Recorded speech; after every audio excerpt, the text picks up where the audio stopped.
प्रियंका गांधी की तरफ से उत्तर प्रदेश को भेजे जाने वाली बसों को लेकर राजनीति हो रही है। हमारे साथ हैं राजस्थान के परिवहन मंत्री, जो यूपी सरकार के लगाए गए आरोपों का एक एक करके जवाब देने के लिए आए हैं। प्रताप सिंह जी, यूपी सरकार कह रही है कि बिना परमिट की बसें आई हैं बहुत सारी राजस्थान से। देखिए, मैं एक बात बता दूं कि प्रियंका गांधी जी से जब बसों की उन्होंने पेशकश की, उन्होंने रिक्वेस्ट की, तो पहले तो उन्होंने मना कर दिया। फिर मैंने ट्वीट पढ़ा और यूपी के मुख्यमंत्री योगी आदित्यनाथ जी का, उन्होंने प्रियंका जी से कहा अब आप बसें भेज दीजिए, हम अनुमति दे देंगे। उन्होंने बसें भेज दी। उसके बाद आज मैं सुबह आदित्यनाथ जी, उनके डिप्टी सीएम दिनेश शर्मा जी, उनके बयान देख रहा हूँ। मुझे दुख इस बात का है कि एक डिप्टी सीएम, एक मुख्यमंत्री, एक पूरी सरकार गैर कानूनी कृत्य करती है, झूठ बोलती है। मैं विद रिकॉर्ड साबित कर रहा हूँ ये। उन्होंने ये कहा कि ये जितनी बसें खड़ी है, इनके पास फिटनेस नहीं है, इनके पास परमिट नहीं है, इनके पास लाइसेंस नहीं है, इनकी डेट हो उसके बिना हम कैसे परमिशन दे देंगे। पूरा देश का मीडिया उस बात को मुद्दा बना रहा है।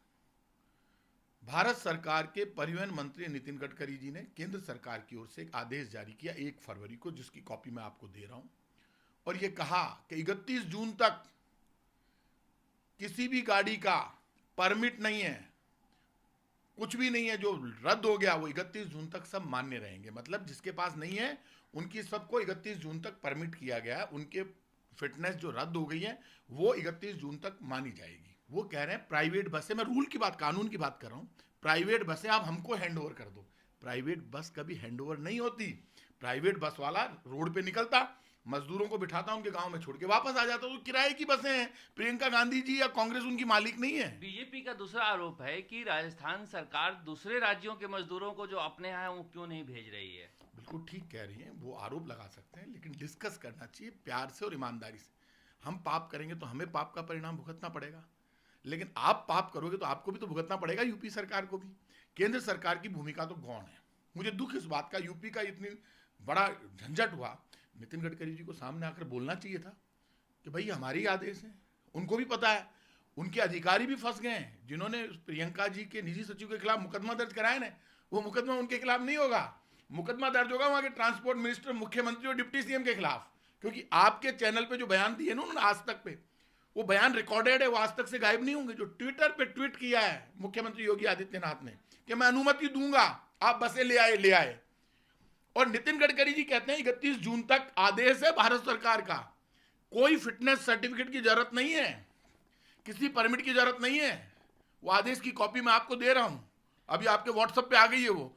अब किस बात का झगड़ा है? उनका दूसरा आरोप है कि क्या राजस्थान सरकार ये बसें ला रही, कहां से आप लोग ये बस लेके आ रहे हो। बिल्कुल, देखिए, राजस्थान सरकार बस लेकर नहीं आ रही। जिसने पैदा किया उसकी कसम खा के कह रहा हूं, मेरे से झूठ बोलने की मेरी आदत नहीं। जो मुझे जानते हैं, आप खूब जानते हो, राजस्थान मुझे जानता है। जिसने पैदा किया उसकी कसम खा के कह रहा हूं, एक भी सरकारी बस नहीं है। ये दिनेश शर्मा जो डिप्टी सीएम उनके बोल रहे थे ना, उनका दिमाग खराब हो गया। उनको वसुंधरा जी से फोन पे बात करनी चाहिए, पूछना चाहिए। लोक परिवहन सेवा राजस्थान लोक परिवहन सेवा प्राइवेट बसें हैं। वसुंधरा जी ने ये नाम दिया था राजस्थान लोक परिवहन सेवा। हमने आकर इस परिवहन सेवा को बंद कर दिया। हमारी सरकारी बस का नाम है राजस्थान राज्य पथ परिवहन निगम। झूठा बयान दे रहे हैं।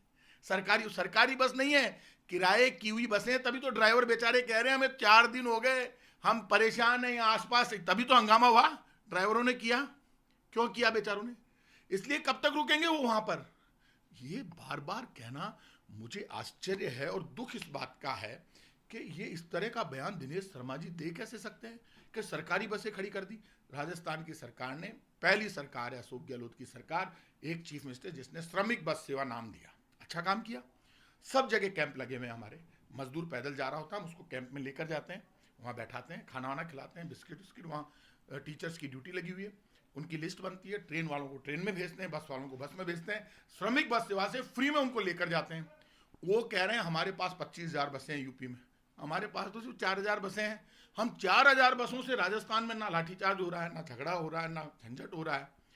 और अशोक गहलोत जी आराम से रोज वीसी करते हैं, रोज मीटिंग लेते हैं, काम चल रहा है शांति से।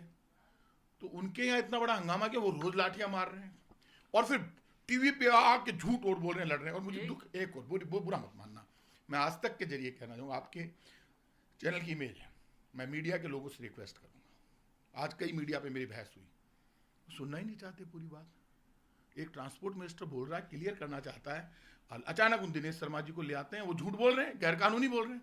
अरे भाई सुन तो लो, कोई राहुल गांधी और प्रियंका गांधी विपक्ष के नेता हैं, कांग्रेस की बड़ी पार्टी ने, यदि वो मजदूर के पक्ष में आकर बोल रहे हैं तो बोलने से गुनाह हो गया क्या? उन्होंने एक और आरोप लगाया कि स्कूटर मोटरसाइकिल पता नहीं ऑटो भेज दिया उन्होंने नंबर। मुझे एक बात बताइए, उनके आरोप अपनी जगह लगाएं, लेकिन जो बसें खड़ी हुई वो तो आंख से दिख रही है, और उनका मैंने बता दिया कोई फिटनेस कुछ नहीं थी। और करना कितना था, जो बसें 4 दिन से वहां खड़ी है सैकड़ों की संख्या में, और आज सुबह लाठीचार्ज हुआ यूपी में, तो उन बसों को अंदर जाने देते। वो कौन थे ड्राइवर? झंडा लगा नहीं रही है प्रियंका जी का, इनकी फोटो लगा दो मुख्यमंत्री जी की, इससे ज्यादा क्या करेगी प्रियंका जी? उन्होंने कह दिया फोटो लगा लेते, हम लगाने को तैयार हो गई खुद।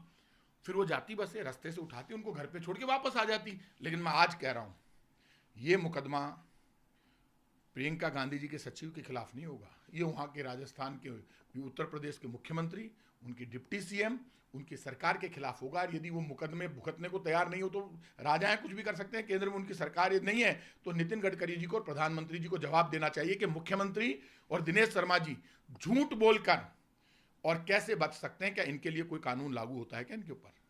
राजस्थान के परिवहन मंत्री सीधे सीधे आरोप लगा रहे हैं कि उत्तर प्रदेश की सरकार गैर कानूनी काम कर रही है। बसों को सीज करने का मामला हो या फिर उन्हें गैर कानूनी ठहराने का मामला हो, ये गलत है, क्योंकि केंद्र सरकार के आदेश से ये सारी बसें वैधानिक रूप से सड़कों पर चल सकती हैं। कैमरामैन चेतन के साथ शरद कुमार, जयपुर, आज तक।